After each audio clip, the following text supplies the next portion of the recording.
नमस्कार. स्वामीप्रसाद किचनमध्ये आपलं मनःपूर्वक स्वागत आहे. आज आपण 15 ते 20 मिनिटामध्ये तांदळाची खीर कशी बनवायची ते आपण या रेसिपीमध्ये बघणार आहोत. तर हे तांदळाची खीर एकदम पारंपरिक पद्धतीने केली आहे आणि कमीत कमी साहित्यामध्ये एक 3 ते 4 साहित्यामध्ये हे तांदळाची खीर एकदम क्रीमी, मलाईदार आणि दाटसर ही तांदळाची खीर बनून तयार होते.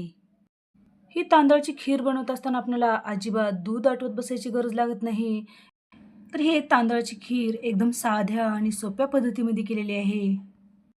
रेसिपी भरपूर टिप्ससहित शेअर केलेली आहे, तर तुम्ही ही रेसिपी शेवटपर्यंत नक्की पहा. जर रेसिपी आवडली तर एक लाईक नक्की करा. जर चॅनलवर नवीन असाल तर सबस्क्राईब करा आणि बाजूची बेल घंटा नक्की क्लिक करा.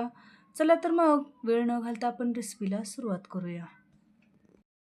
तांदळाची खीर बनवण्यासाठी लागणारं साहित्य बघूया. तर सगळ्यात पहिल्यांदा आपल्याला तांदळाची खीर म्हणलं की आपलं तांदूळ आलेच. तर इथे मी एक अर्धी वाटी रेशनचे तांदूळ घेतलेले आहेत. तर तुम्ही तुमच्या घरामध्ये जे उपलब्ध तांदूळ असेल ते तांदूळ या ठिकाणी तुम्ही घेऊ शकता. तर चमच्याने म्हणला तर एक 4 चमचे इथे तांदूळ घेतलेले आहेत आणि अर्धी वाटी तांदळासाठी इथे अर्धी वाटी साखर घेतलेली आहेत. थोडेसे गुलाबाच्या पाकळ्या घेतलेल्या आहेत आणि इथे पिस्त्याचे काप करून घेतलेले आहेत. केशर आणि काजू आणि बदाम घेतलेले आहे. आणि 4 ते 5 वेलची घेतलं होतं, ते साखरेमध्ये घालून छान मिक्सरला पावडर करून घेतलेली आहे.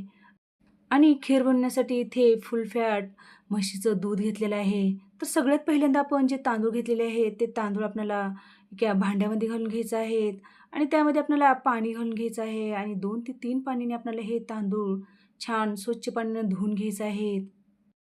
तांदूळ धुवून घेतल्यानंतर आपल्याला यामधलं पूर्णपणे पाणी काढून टाकायचं आहे आणि यामध्ये आपल्याला दुसरं स्वच्छ पाणी घालून घ्यायचं आहे. पाणी घालून आपल्याला यावरती झाकण ठेवून एक 5 मिनिटासाठी आपल्याला हे तांदूळ भिजू घालून ठेवायचं आहे. तर इथे एक 5 ते 10 मिनिटे तांदूळ भिजू घालून ठेवलं होतं. तर बघू शकता आपल्या इथे मस्त तांदूळ भिजलं गेलेलं आहे. तर या भिजवून घेतलेल्या तांदळामधलं आपल्याला पूर्णपणे पाणी काढून टाकायचं आहे. तर बघू शकता आपल्याला फार जास्त आपल्याला हे तांदूळ भिजत घालायची गरज लागत नाही. एक 5 मिनिटामध्ये तांदूळ भिजून आपला तयार मिळतो. तर इकडे गॅसवर कढई ठेवलेली आहे. तर त्या कढईमध्ये एक 2 चमचे तूप घालून घ्यायचं आहे. तूप छान गरम झाल्यानंतर आपल्याला त्याच्यामध्ये जे काजू आणि बदाम आणि पिस्त्याचे काप घेतलेले आहेत, ते आपल्याला या तुपामध्ये छान परतवून घ्यायचं आहे. तर या खिरीमध्ये आपल्याला काजू, बदाम, पिस्ता आणि केशर नाही घातलं तरी पण चालेल. तर या तांदळाच्या खीरला फक्त दूध, साखर आणि ओला नारळ जरी घातला, तर ही खीर एकदम चवीला छान होते. तर हे काजू, बदाम आणि पिस्ता आपल्याला छान मंद गॅसवर 1 मिनिटभरासाठी आपल्याला या तुपामध्ये छान परतवून घ्यायचं आहे. तर इथे 1 ते 2 मिनिटामध्ये आपलं छान हे पिस्ता आणि काजू, बदाम छान परतला गेलेला आहे. तर आपण एका डिशमध्ये हे सगळे जिन्नस काढून घेऊया.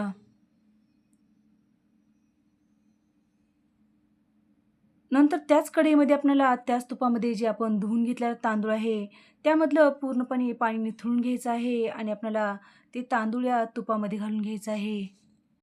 तर हा भिजवून घेतलेला तांदूळ आपल्याला एक 4 ते 5 मिनिट आपल्याला मंद गॅसवर या तुपामध्ये हे तांदूळ भाजून घ्यायचे आहेत. जर तुम्हाला या ठिकाणी तांदूळ भिजवून घ्यायचा नसेल किंवा तुमच्याकडे टाईम नसेल, तर तुम्ही फक्त ते तांदूळ धुवून किंवा एखाद्या कॉटनच्या कपड्याने ते तांदूळ पुसून अशा पद्धतीने तुपामध्ये भाजून घेतलात तरी पण चालेल.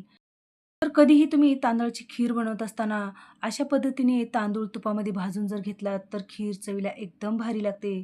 जर तुम्ही या ठिकाणी तांदूळ न भाजता जर तुम्ही खीर केलात, तर त्या तांदळाचा उग्र वास येतो आणि खीर चवीला छान लागत नाही.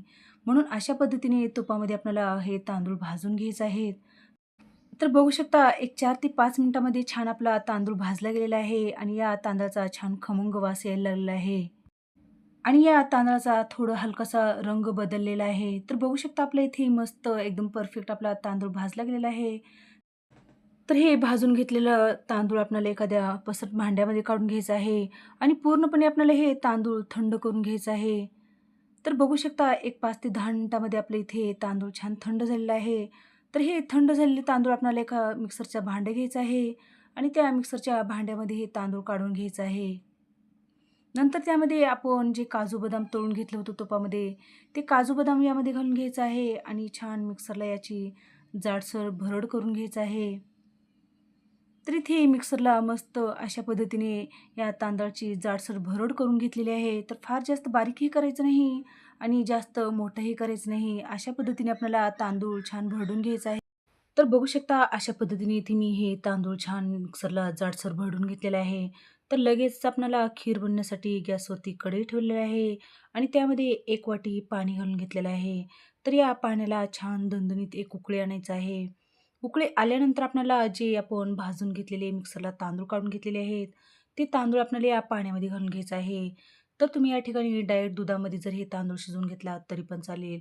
पण अशा पद्धतीने जर तुम्ही तांदूळ पाण्यामध्ये जर थोडंफार शिजवून घेतला तर एकदम पटकन हे खीर शिजली जाते. दुधामध्ये फार जास्त वेळ लागतो म्हणून अशा पद्धतीने थोडंसं पाणी घालून आपल्याला पहिल्यांदा तांदूळ शिजवून घ्यायचा आहे. तर बघू शकता आपण या पाण्यामध्ये तांदूळ घातल्यानंतर लगेचच याला छान दाटसरपणा आलेला आहे. तर यावरती झाकण ठेवून आपल्याला याची एक छान दणदणीत एक वाफ काढून घ्यायचं आहे. तर यावरचं झाकण काढून बघूया. तर इथे आपले छान हे तांदूळ वाफले गेलेले आहे. तर या स्टेजला आपल्याला इथे उकळून घेतलेलं दूध आपल्याला या तांदळामध्ये घालून घ्यायचं आहे. दूध घालून आपल्याला चमच्याने याला छान ढवळून घ्यायचं आहे. तळापासून आपल्याला अशा पद्धतीने हे दूध घालून हे तांदूळ आपल्याला या दुधामध्ये छान मिक्स करून घ्यायचं आहे. तर बघू शकता आपण इथे हे वाफवून घेतलेले तांदूळ अशा पद्धतीने या दुधामध्ये छान मिक्स करून घेतलेले आहेत. तर अशा पद्धतीने मिक्स केल्यानंतर अजिबात आपल्याला या दुधामध्ये तांदळाच्या गुठळ्या होत नाहीत म्हणून आपल्याला अशा पद्धतीने सतत चमचा आपल्याला या दुधामध्ये ढवळून घ्यायचा आहे. तर बघू शकता एक 2 ते 3 मिनिटामध्ये हे दूध आणि तांदूळ छान मिक्स झालेलं आहे. हे तांदूळ आणि दूध छान एकजीव झाल्यानंतर आपल्याला गॅस मोठा करायचा आहे आणि एक 4 ते 5 मिनिट आपल्याला फुल गॅसवर आपल्याला हे तांदूळ आणि हे दूध शिजवून घ्यायचं आहे. तर इथे 1 वाटी तांदळासाठी मी इथे 1 लिटर दूध घेतलेलं आहे. तर आपल्याला यामध्ये साखर घालून घ्यायचं आहे. तर साखरेचं प्रमाण आपल्याला 1 लिटरचं दूध असेल तर या ठिकाणी आपल्याला यामध्ये 1 वाटी साखर घालून घ्यायचं आहे. तर या ठिकाणी साखरेचं प्रमाण तुम्ही तुमच्या आवडीनुसार कमी जास्त करून घेऊ शकता. जर तुम्हाला या ठिकाणी गोड आवडत असेल तर तुम्ही जास्त प्रमाणामध्ये साखर घालून घेऊ शकता आणि थोडंसं जर तुम्हाला हे खीर कमी गोड आवडत असेल, तर तुम्ही कमी गोड करून घेऊ शकता. त्यानुसार तुम्ही साखरेचं प्रमाण घेऊ शकता. तर इथे 1 लिटर दुधासाठी इथे 1 वाटी साखर घेतलेली आहे. आणि आपल्याला कोणत्याही खिरीमध्ये लगेचच साखर घालून घ्यायचं नाही. तर कोणताही खिरीचा पदार्थ करत असताना ते पदार्थ शिजल्यानंतर आपल्याला यामध्ये साखर घालून घ्यायचं आहे. साखर घालून या खिरीमध्ये छान मिक्स करून घेतलेलं आहे आणि आपल्याला या स्टेजला गॅस बारीक करून घ्यायचा आहे आणि 4 ते 5 मिनिटं आपल्याला मंद गॅसवर मध्ये-मध्ये चमचा हलवत किंवा ढवळत आपल्याला हे खीर शिजवून घ्यायचं आहे. तर एक 4 ते 5 मिनिट झालेले आहेत. तर आपले छान या दुधामधले किंवा यामधले तांदूळ छान शिजलेले आहेत. तर अशा पद्धतीने आपल्याला सतत चमच्याने ढवळत आपल्याला हे खीर छान शिजवून घेतलेली आहे. तर आपल्याला हे तांदळाची खीर शिजण्यासाठी फार जास्त वेळ लागत नाही. एक 10 ते 12 मिनिटामध्ये हे तांदळाची खीर बनवून तयार होते. तर इथे आपली छान ही तांदळाची खीर शिजून तयार झालेली आहे. तर सगळ्यात शेवटी आपल्याला यामध्ये वेलची पावडर घालून घ्यायचं आहे आणि आपल्याला या खिरीमध्ये छान मिक्स करून घ्यायचं आहे.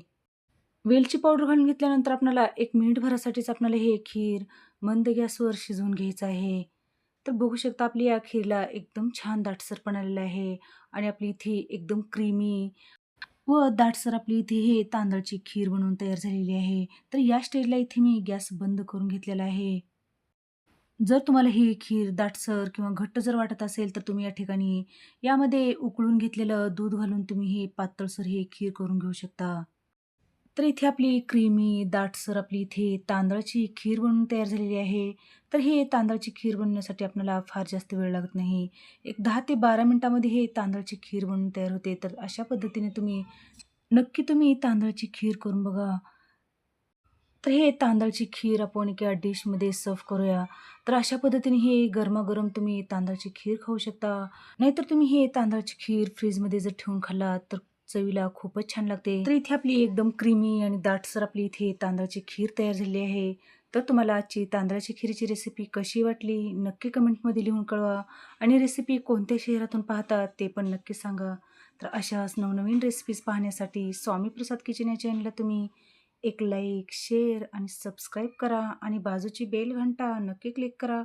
चला तर मग भेटू अशाच नवीन रेसिपीसोबत. धन्यवाद.